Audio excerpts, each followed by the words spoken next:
Matt, welcome to Peru. Thanks for having me. Thanks for your time for Inka drums. Yeah. And how is the audience? How is the people from South America for you? Awesome, awesome, yeah. Just super passionate, always at the airport, always at the hotel, say hi, and then all the chants that they do, ole, ole. Yeah. It's cool. Yeah. Our friend had a common friend, which is Fred Achin. He's a Peruvian drummer who lives in the US. And he took a class with you. I know this on his Facebook. And I get interested a lot what you do about coaching.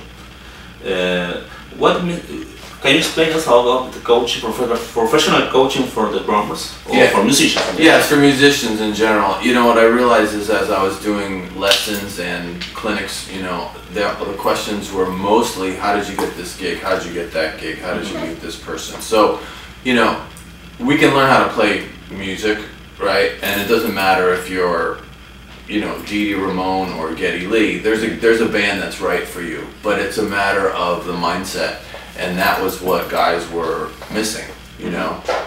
And really how to get work, because you can't go to even if you do go to music school, then they don't refer you now to, you know, Rock and Roll Incorporated and you go make an application, right? So so I saw that there was a real lack of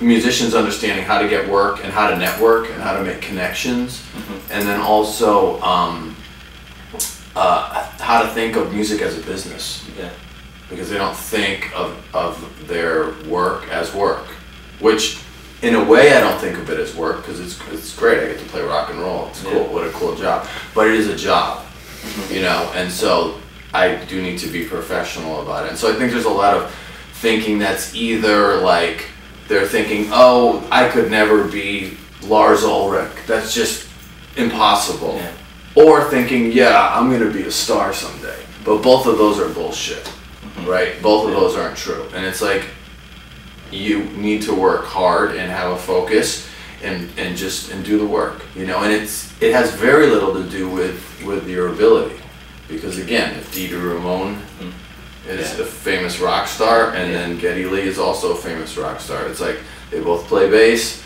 completely different, you know, skill sets, but they're both successful. So okay, why are they successful? What do they have? They have something in common, even though you might think that they don't. And Ramones fans might not like Rush, and Rush fans might not like the Ramones, but they have something in common. You know, they're successful guys, and so what is that? So it's really beyond the music.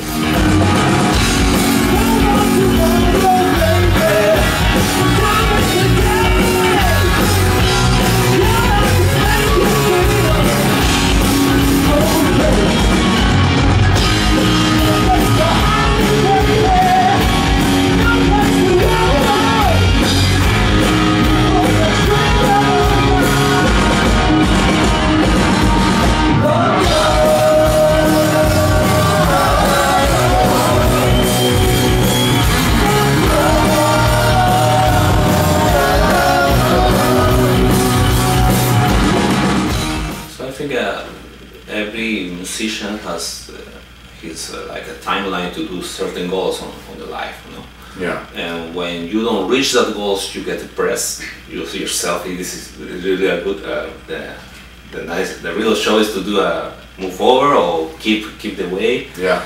How do we know, from your point of view, where to keep drumming, keep up the business, or maybe start to like turn things around and do another thing or make it work? Well, I think the first thing is really knowing what it is you want to do. You know, so some people want to tour the world and do that as for a living. Other people don't like to travel, so they would rather be a studio musician. You know, or maybe they want to be a studio owner and they want to produce bands. But I think a lot of times people just they don't like where they are. They just go, I want to just do more, and anybody who's doing more, they go, I'll do that, I'll do that, I'll do that. It's like, well, what do you really want to do? Because you really have to be connected to what it is that you want to do, you know. And so that's what I talk about in my career coaching work, where, you know, the people I'm working with, they're dictating what we're talking about, you know. So I'm going, you tell me what you want to do. What does if you had a dream of what your career would look like, what does that look like? And it's amazing that it's different for everybody. You know, not everybody goes, well, I wish I could be Ringo. You know what I mean? Like, everybody has a different idea of what they want to do. And so then, you know, to really get clear on that and then make a plan how to get there. And I'm really big about getting around people that are doing what you want to be doing at the level you want to do it at.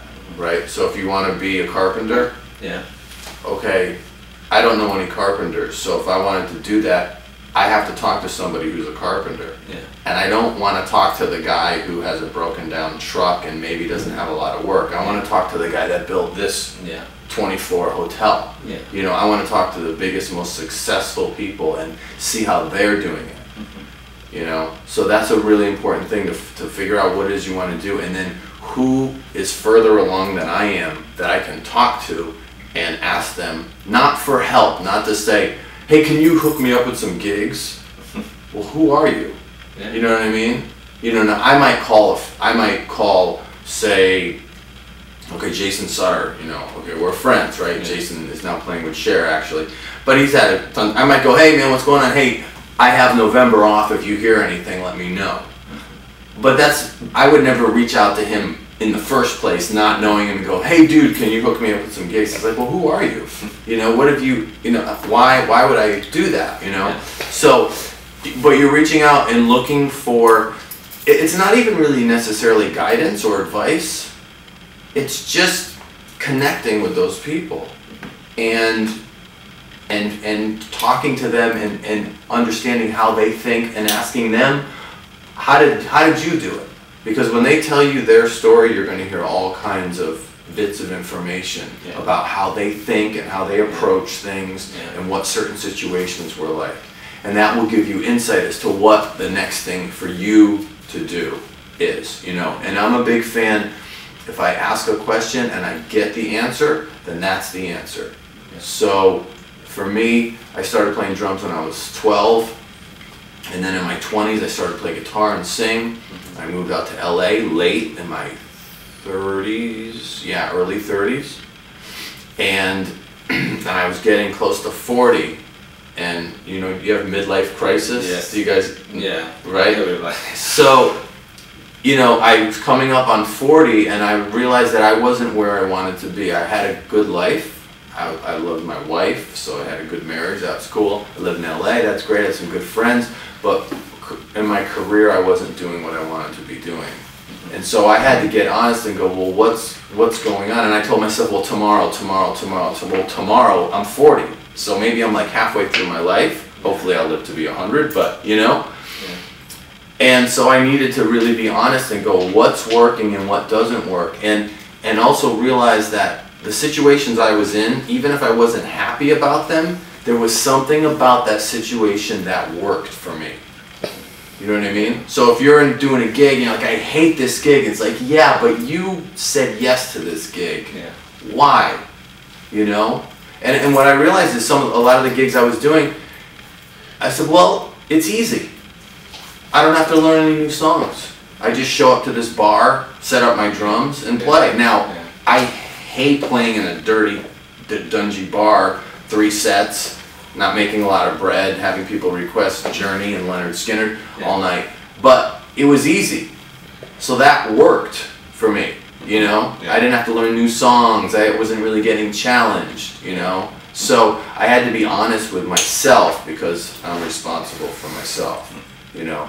And so that was a big turning point for me. And then I just started reaching out to everybody who, I made a list of 3 people who I admired their career. And I didn't really know who the hired drummers were. I wasn't really in the scene. But when I did do that, I realized Kenny Aronoff, right, Jason Sutter, and Brian Tishy. Those were the 3 guys that I liked their drumming, and I liked the kind of gigs that they got. You know, so like Jason had played with Marilyn Manson, Foreigner, the New York Dolls, Chris Cornell. So he played with newer rock and roll and old classic rock and roll and bands that I liked. So I said, I like that guy, you know, and Brian Tishy, I liked the way he played, and he played with Billy Idol and Ozzy and Whitesnake. I was like, yeah, those are cool gigs. Like, I like that, you know.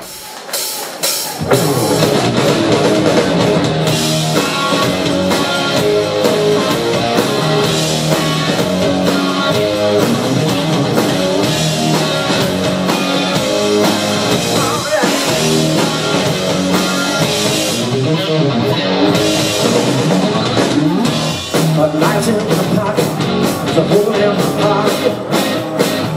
We will twist, gone is the magic. It's how the tragic heart knows. It's what it is. From the motion, like the fish in the ocean. Come around by the time. You know, what qualities have to have the drummer in this case to become a producer? What a producer is not is just somebody with a computer and Pro Tools, right? So the way I came up is you had a band, you go into the studio, you have the recording engineer who places the microphones and all that. That's the engineer. A lot of times now that's the producer, but they're not producing. So an engineer just places the microphones and, oh, I want a bigger sound. Okay, let me work on that. And they turn up. The producer may not touch anything, but they're sitting there overseeing the whole process. And it starts way from the beginning, where you're looking at a situation and going, what are the strengths of this band? And then what are the weaknesses? And let's highlight the strengths, and let's either work on the weaknesses or just forget it. You know, like the Ramones. Johnny Ramone's not going to play a good guitar solo. Okay, you know what? No solos. I mean, they made up their minds on that on their own. Although Tommy, the drummer, was their producer, so they had a thing. But, you know, what's the vision of this project? What are we going to do? What are you guys going for? Right? And then you're managing personalities and getting the best performance out of everybody, knowing what studio would be the best studio to go to, you know, what kind of gear is going to get the right sounds, and also how do we want to record. I'm a big fan of recording everybody together. It saves time, it saves money, and I'm not going to work with a band that I have to fix the drums or anything. Yes. You might tune a vocal here or there, but I'm not in the business of fixing things. Being a drummer is helpful, right? Because you understand song structure. Yeah. But I love songs and I love music, and I'm a songwriter and a singer, and so that is really where it comes from, because the music that I like has vocals, and it's about telling a story, and so how do we get that story across? So, but the number one skill is getting along with other people, and that is the number one skill for anyone. It's about trust. The band trusts you to the music. Yeah. For sure there needs to be that trust there, but just the first thing is just getting along with people, and that's really necessary for any sort of success in life at all. If you can't get along with people, you know, that's going to be a problem.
One question I want to make you is about drummers. but in your point of view, like coaching, just do it like this. I want to ask you one famous drummer, and maybe the reason that why he's so big or why so, Alright. Influential, no? Yeah, sure. Ringo. Ringo Starr. What do you think is why he's so influential? Besides, people don't think he's so great. Well, yeah, but those people are wrong.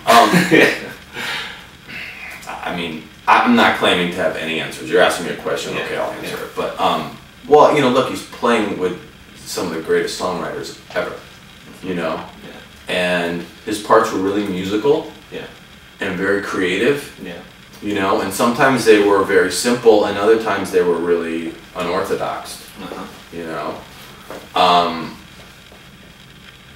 and he was just the right guy, man. He was the right guy at the right place at the right time. But and his feel is great too. I think a lot of times drummers are trying to be noticed. They're in the first verse and it's the, hey, notice me. And when you listen to Ringo, the song feels great. And then when you look at what the drums are doing, you're like, wow, this is so cool, whatever he's doing. But he's really playing for the song. Yeah, John Bonham. He's just incredible. I mean, just his touch and his instincts. And same thing with Ringo. Very classy drummer.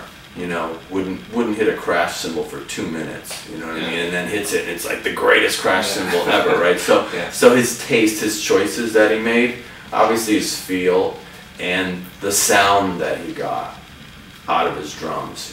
That was, to my mind, there's 3 drummers that completely changed it, which is John Bonham, Tommy Lee, and Dave Grohl. Like when they came out, then producers are going, hey, do the John Bonham thing, or do the Tommy Lee thing, or do the Dave Grohl thing. It changed the way that record sounded, and people are still trying to get the Bonham sound, right? So I mean, there's so many other great drummers that I love, but those guys are the guys that really changed it.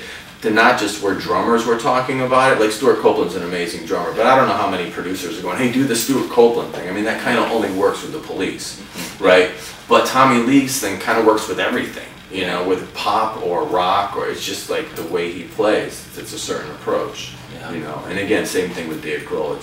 It changed how other drummers, you can hear the evolution of drummers after those guys came out. They started playing like him, each one of those guys. Keith Moon.